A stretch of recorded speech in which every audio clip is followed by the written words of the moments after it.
Good afternoon, friends. Namaskar to all of you. Let's begin our conversation. I open the floor. We start from here. Siddhant. So I'm Siddhant from WION. My question is regarding the movement of Indian vessels through the Strait of Hormuz. What's the situation like? How much is there worry for New Delhi? And has there been any conversation with the Iranian side raising the matter? यही सवाल बहुत लोगों के पास हो तो पूछ लीजिए.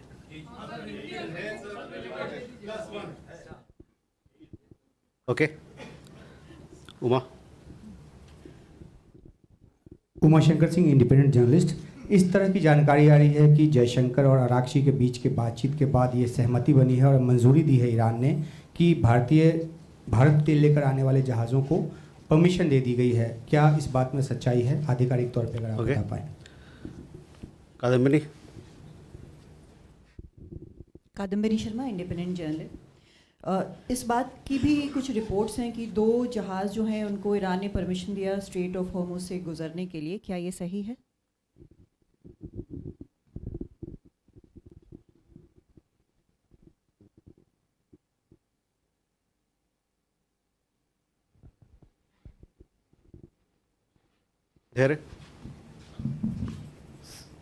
Sir, Dhairy Maheshwari, Sputnik. Sir, we saw the telephone call between EM Jaishankar and Russian Foreign Minister Lavrov yesterday. Sir, can we confirm whether energy security and possible cooperation in oil sector were on the agenda as well? Pranay. Sir Pranay Upadhyay, India Today Aaj Tak से. विदेश मंत्री doctor Jaishankar और उनके Iranian counter part के बीच में अब तक 3 बार phone call पे बातचीत हो चुकी है. आप अगर ये बता सकें कि कितने भारतीय नागरिक अभी वहाँ पर हैं ईरान के अंदर, उनकी सुरक्षा को लेकर क्या स्थिति है और कितने भारतीयों को वहाँ से अब तक निकाला जा चुका है, और भारतीय जो ऊर्जा सुरक्षा है उसको लेकर कितने शिप्स हमारे अभी तक स्ट्रैंडेड हैं. कल जो फिगर बताया गया था, क्या उसके अंदर कोई बदलाव आया है, और क्या ईरान की परमिशन की ज़रूरत है या हम एस्कॉर्ट कर रहे हैं, किस तरीके से ये मूवमेंट हो रहा है? Okay, so let's go over. Okay, Rishabh. Sir, Rishabh from Times Now. Sir, there are reports, unconfirmed reports, that Indian students have already reached the borders of Azerbaijan and Armenia. Has there been any communication with Azerbaijan and Armenia that our students can be, escorted out from there for safe return? And if we can have the number of Indian students or Indian nationals in Iran. And sir, another question, unrelated, but Pakistan has been accusing India to playing with Taliban and all the all the attacks that have taken place at the Durand line. Pakistan has been accusing us for that. Okay, so let me come to take care of these questions first.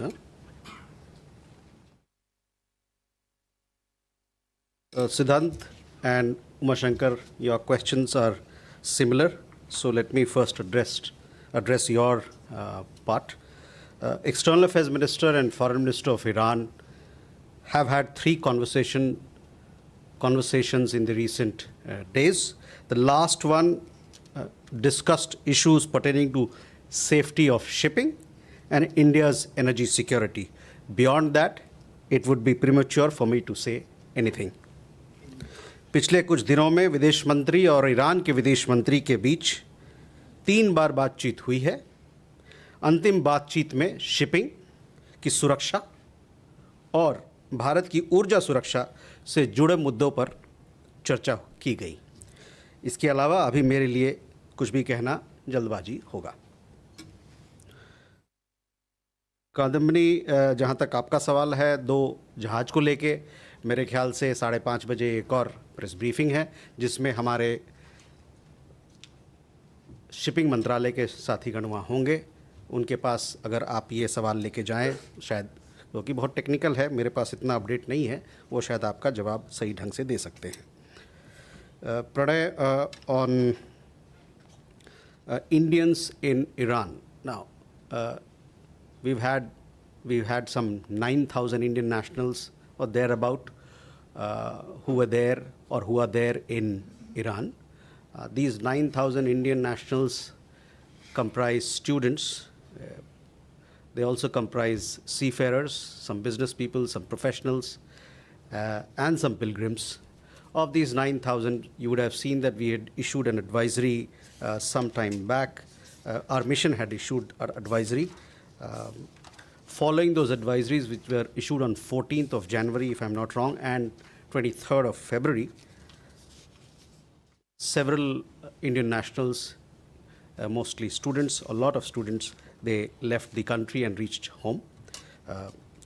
We have recently, as you know, we have shifted several Indian nationals, including students and pilgrims, who were based in Tehran to other safer locations and cities in the country.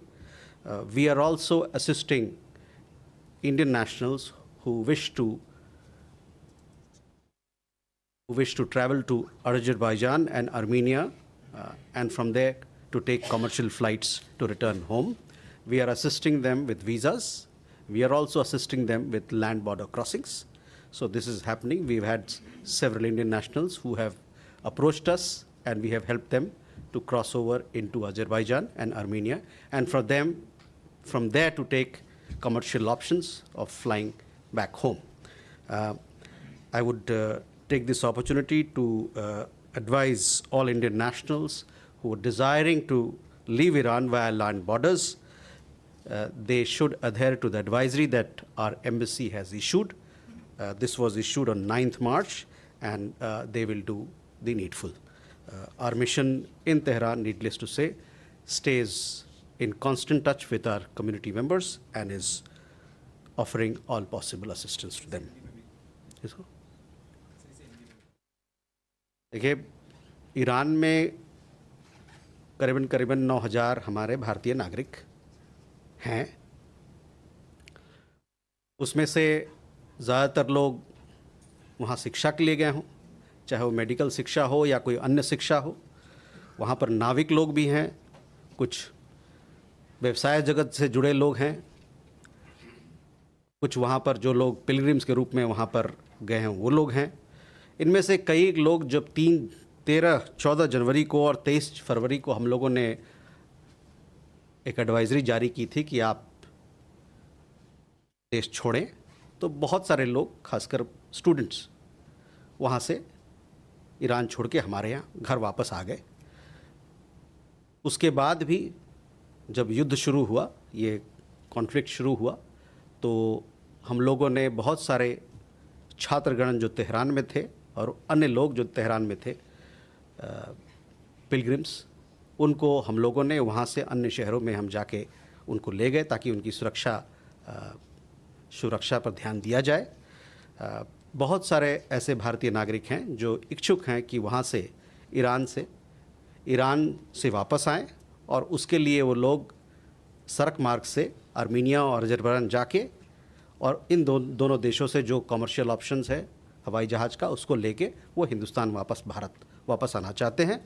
उनको हमारी embassy मदद कर रही है visa के साथ, और साथ ही साथ जाके वहाँ आपको बॉर्डर पार करना पड़ता है, वहाँ पे जो गतिविधियाँ होती है उनके साथ हमारी एम्बेसी उनको मदद कर रही है. और मैं साथ ही साथ ये कहना चाहता हूँ कि जो भी भारतीय नागरिक ईरान से वापस आना चाहता है वो हमारे एम्बेसी से वो संपर्क करें. हम लोगों ने एक एडवाइजरी जारी की है खास उन लोगों के लिए जो कि लैंड बॉर्डर से आर्मीनिया और अजरबैजान को पार करके वहाँ से वापस भारत आना चाहते हैं. मैं ये भी कहना चाहता हूँ कि तेहरान में जो हमारा मिशन है वो पूरी तरह से कार्यरत है और हमारे भारतीय समुदाय के साथ जुड़ा हुआ है, उनके हित के लिए और उनकी सुरक्षा के लिए.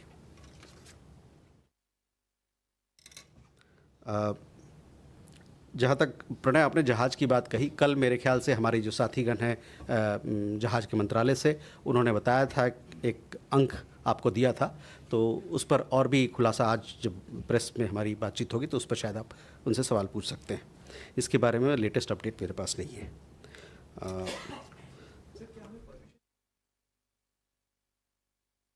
देखिए, हमने जो हमारी बातचीत हुई हमारे विदेश मंत्री और ईरान के विदेश मंत्री के बीच में, उसके बारे में आपको मैंने ब्यौरा दिया और उससे अवगत कराया, तो मैं उससे ज़्यादा कुछ नहीं कहना चाहता हूँ. Rishabh, you had a question on Pakistan about the statement that they had made. So on that, I would like to say that we reject such baseless allegations. It has become second nature for Pakistan to blame India for its misdeeds. As a state sponsor of terrorism for decades, Pakistan has zero credibility when it comes to cross-border terrorism.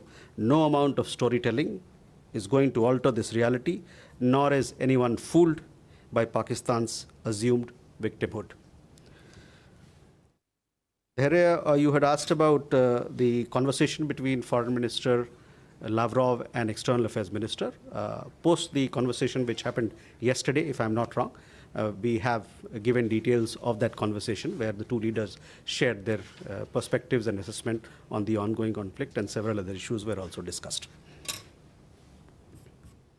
You can go further. Ayushi.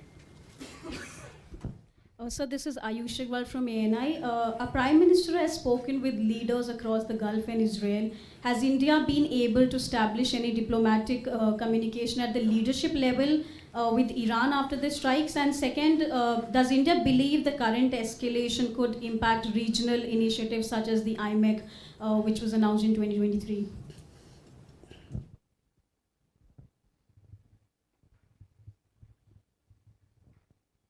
Archis. Sir, Archis Mohan from Business Standard. During COVID, we had been extremely generous with our smaller neighbors in helping them out. In the context of the conflict in West Asia, have there been any requests from India's smaller neighbors, whether Bangladesh or Nepal, both in terms of evacuating their citizens or ensuring their respective energy security? Thank you. Vasri. India has co-sponsored a resolution at the UN that was taken up at the UNSC, in which Iran is very clearly criticized for its attacks on Gulf countries. In about 7 or 8 statements you have put out in the last 2 weeks, you have also very specifically criticized Iran for its attacks. We haven't, however, seen any comments from the Indian government on the US-Israel attacks on Iran, on the US bombing of the Iris Dana, and of the US bombing of a school which the US government has now accepted. It is done in Iran as well. I'd like to know, what is the Indian position on the actions taken by the US and Israel, arguably the first actions in this war?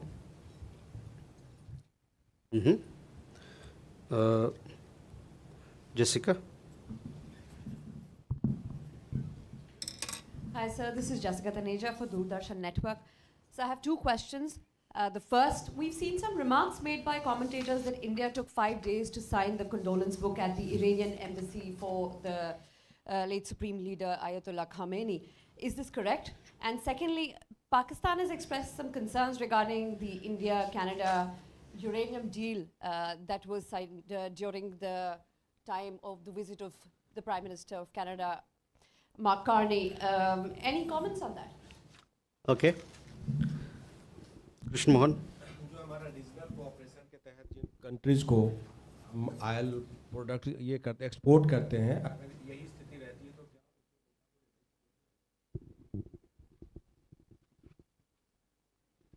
Okay, let's, Ayushi, first come to your question. Our Prime Minister, as you know, that he has spoken to several leaders in the Gulf after the conflict started.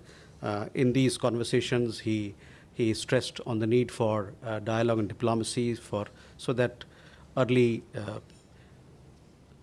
peace can return.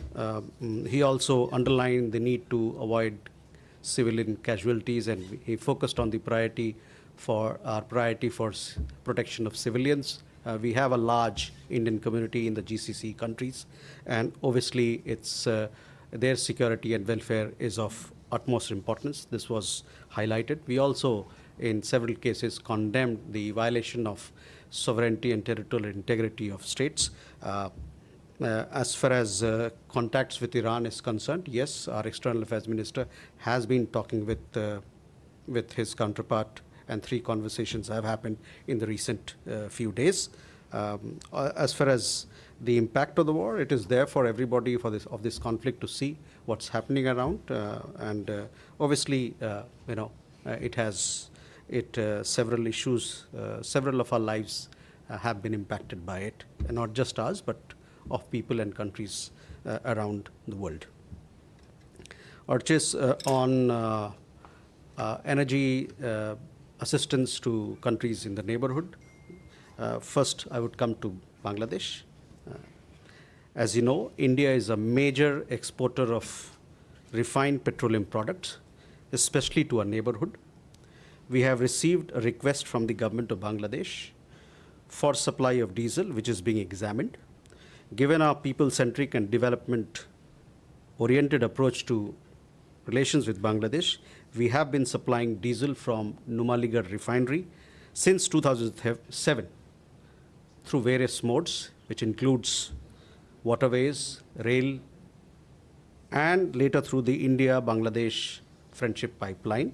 A sale purchase agreement was signed in October 2017 between Numaligarh Refinery and Bangladesh Petroleum Corporation for supply of high-speed diesel on mutually agreed terms. It bears mention that whilst diesel exports to Bangladesh have largely continued since 2017, India's refining capacity, our own requirements, and diesel availability will be factored in while taking decisions. In addition, I would also like to say that we have received such requests from several other countries, including Sri Lanka and Maldives, and these are being examined, taking into account our own energy requirements and availability that we have. जैसा कि आप जानते हैं, Bharat refined petroleum उत्पादों का प्रमुख निर्यातक है, विशेष रूप से हमारे पड़ोसियों के लिए। जैसा कि मैंने अभी बताया, बांग्लादेश का हवाला दिया। हमने बांग्लादेश सरकार की डीजल आपूर्ति के लिए उनसे एक अनुरोध हमको प्राप्त हुआ है, जिस पर विचार किया जा रहा है। बांग्लादेश के साथ संबंधों के प्रति हमारे जन केंद्रित और विकास उन्मुख दृष्टिकोण को देखते हुए हम 2007 से नुमालीगढ़ रिफाइनरी से विभिन्न माध्यम मतलब कि जल मार्ग, रेल मार्ग और बाद में भारत बांग्लादेश मैत्री पाइपलाइन जो बनाया गया, उसके माध्यम से डीजल की आपूर्ति उनके लिए कर रहे हैं। अक्टूबर 2017 में नुमालीगढ़ रिफाइनरी और बांग्लादेश पेट्रोलियम कॉरपोरेशन के बीच एक पारस्परिक रूप से सहमत शर्तों पर हाई स्पीड डीजल की आपूर्ति के लिए एक सेल परचेज एग्रीमेंट, बिक्री खरीद समझौते पर हस्ताक्षर किए गए थे।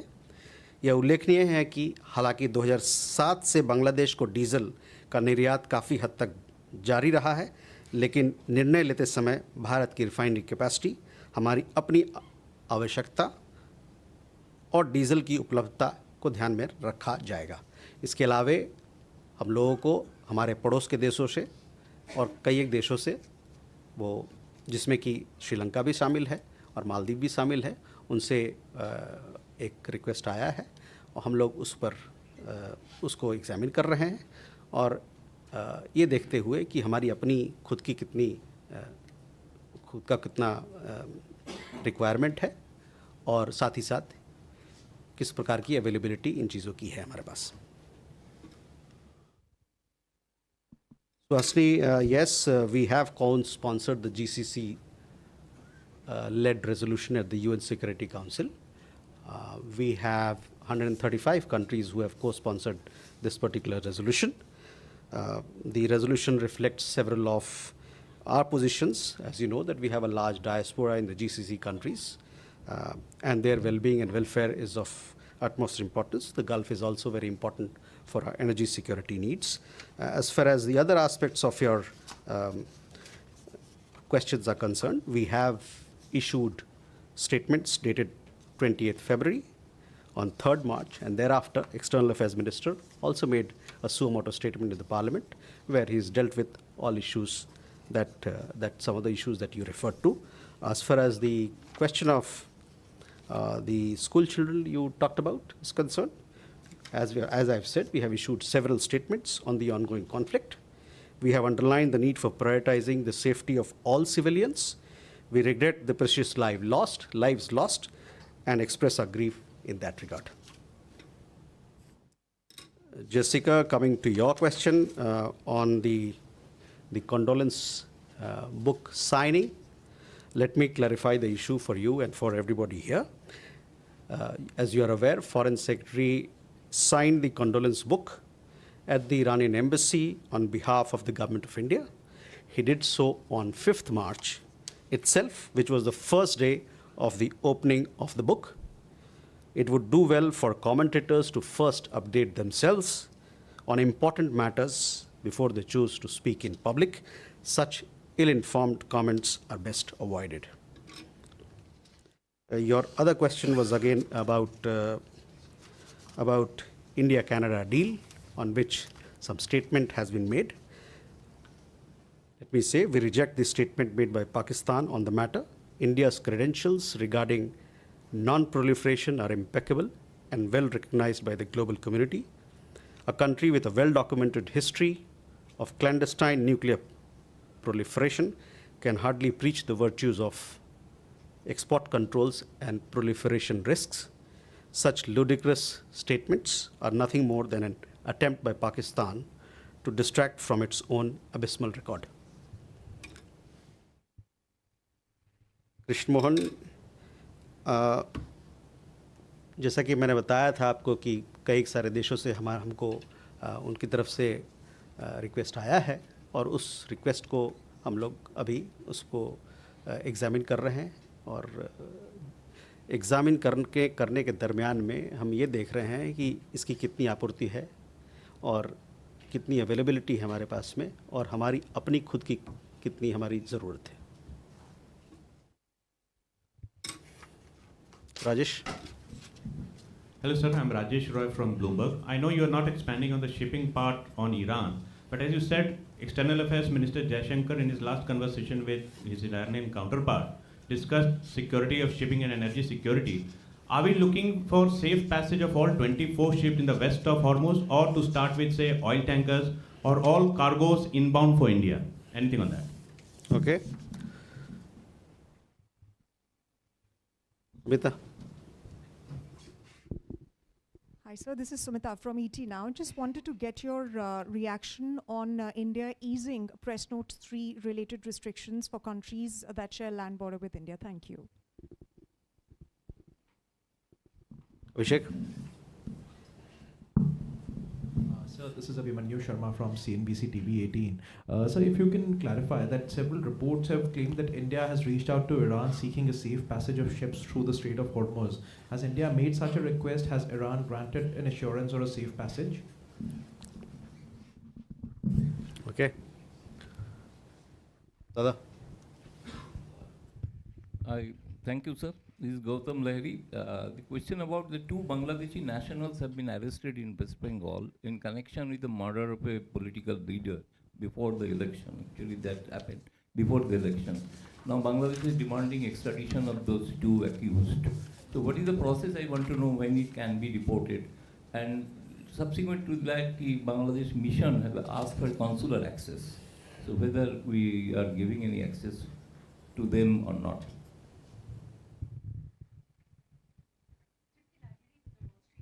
Hi, Tripti.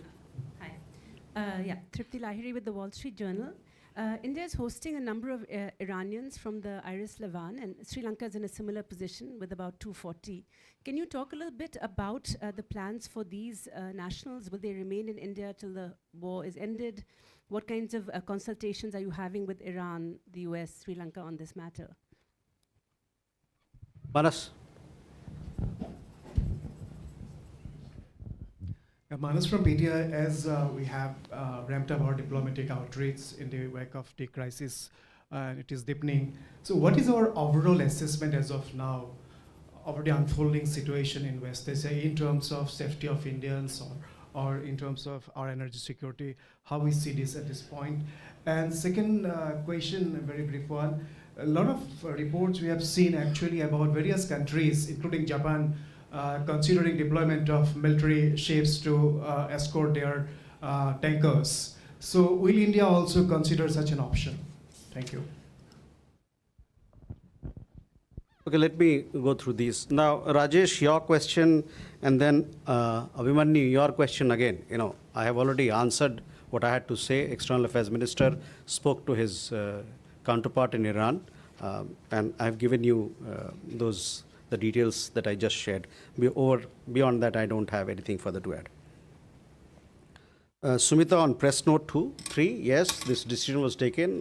Detailed press release has been issued by PIB, which says that this particular instrument is also to promote India as a preferred destination for manufacturing and for information and for investment. So please have a look at that.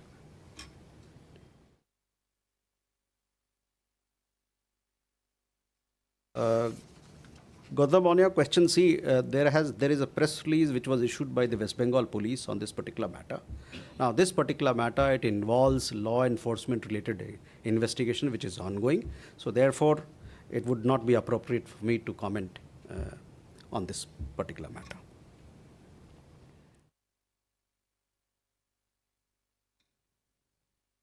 Tripti, coming to your question. See, the External Affairs Minister had made a suo motu statement in the Parliament on 9th March. And there he had conveyed that Iran had requested permission on 20th February for 3 ships in the region to dock at our ports. This was accorded, the permission was accorded on 1st March. Iris Lavan docked on 4th March in Kochi. The crew, as you know, is currently in Indian naval facilities there. We will keep you updated on further developments in this regard. Later, we have several other questions. हमारे विदेश मंत्री ने parliament में 9 मार्च को एक suo motu बयान जारी किया था. उस बयान के तहत उन्होंने बताया था कि ईरान की तरफ से 28 फरवरी को 3 जहाज़ों को हमारे यहाँ लंगर डालने के लिए उन्होंने परमिशन मांगा था, अनुमति मांगी थी. हम लोगों ने 1 मार्च को ये अनुमति दी. आयरिस लवान जो है 4 मार्च को कोच्चिन आया. कोच्चिन बंदरगाह में उन्होंने लंगर डाला और उनके जो क्रू के सदस्य हैं वो अभी हमारे भारतीय नौसेना के परिसर में हैं और इस मुद्दे पर और जानकारी जो भी नए इस पे जो डेवलपमेंट होते हैं उससे हम आपको अवगत कराते रहेंगे.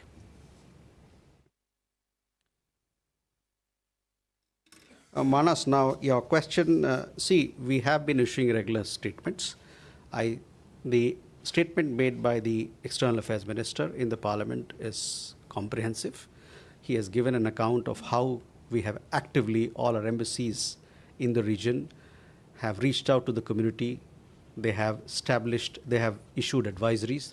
They're helping our people, our tourists who are stranded there, several other Indian nationals, and helping them to come back to India. A large number of them have come back. We also have commercial flight options available from several destinations, and those are being utilized by our nationals to come back. We've also, in the Ministry of External Affairs, we have set up a special control room where we get queries and emails from our nationals as to how we can help them, and we are doing our best to keep to help our Indian nationals and our community in the GCC countries and elsewhere.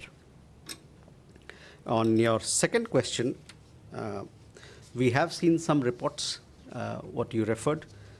We are closely following the developments in the ongoing conflict. We will take appropriate measures as per our assessment. Okay. Raghavendra. Yeah, this is Raghavendra Verma from German television ZDF.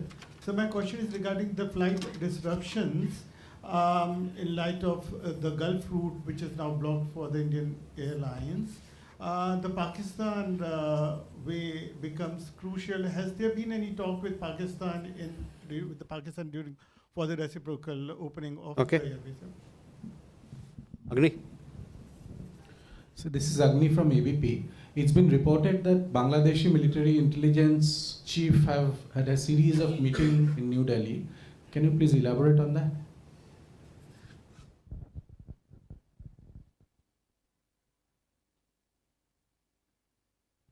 Seema.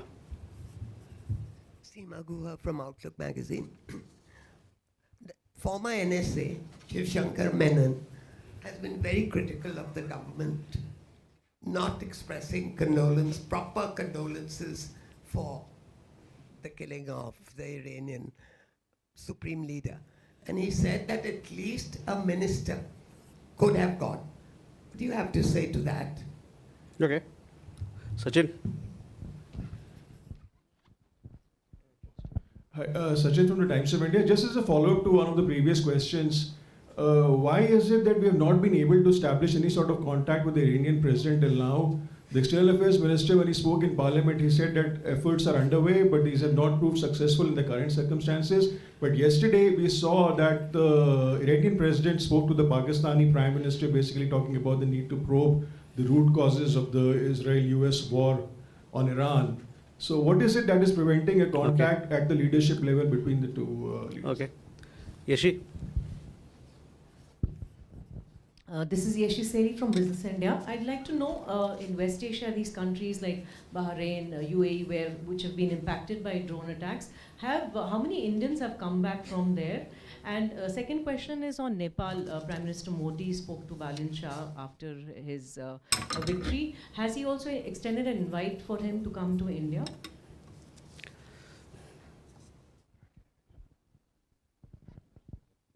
Okay, Raghvendra, regarding your question on air services, etc., we have had no conversation with Pakistan on in this regard. Agni, regarding the visit of the DGFI, I think, yes, he was here on the sidelines of the Raisina Dialogue. He had a meeting with several of his interlocutors here. Seema, on to your question, see, I've already said that Foreign Secretary signed the condolence book at the Iranian embassy on behalf of the government of India, and he did so on the first day of the opening of the book on 5th March. But Foreign Secretary on behalf of the government of India signed this book, the condolence book, and I've already spoken about it, so I will refer you to my statements made in this regard. Sachin, to your question, see, the External Affairs Minister made a statement in the Parliament, so please refer to that. In addition, I would like to say that we've had constant engagement between India and Iran. We have External Affairs Minister speaking to the Foreign Minister of Iran, External Affairs Minister speaking to Foreign Minister of Iran several times in the last few days. Yeshi, to your question on Nepal, well, we saw that after the successful conclusion of elections in Nepal, we have welcomed the conclusion of these election, and our Prime Minister he has had telephonic conversations with Mr. Rabi Lamichhane, who happens to be the chairman of Rashtriya Swatantra Party, RSP, as also with Mr. Balen Shah, who is a senior leader of the party. He congratulated both leaders on their electoral victory and on their parties, that is RSP's resounding success. PM conveyed to them that as a close friend and neighbor, India remains steadfast in its commitment to working closely with the people of Nepal and the new government, and to scale new heights of shared progress, prosperity, and peace, progress, and prosperity. As you know, that India and Nepal have unique and multifaceted partnership and relationship, and we expect this dynamic to continue and grow from strength to strength in the coming days and years ahead. With that, ladies and gentlemen, we come to the close of this press briefing. Thank you very much.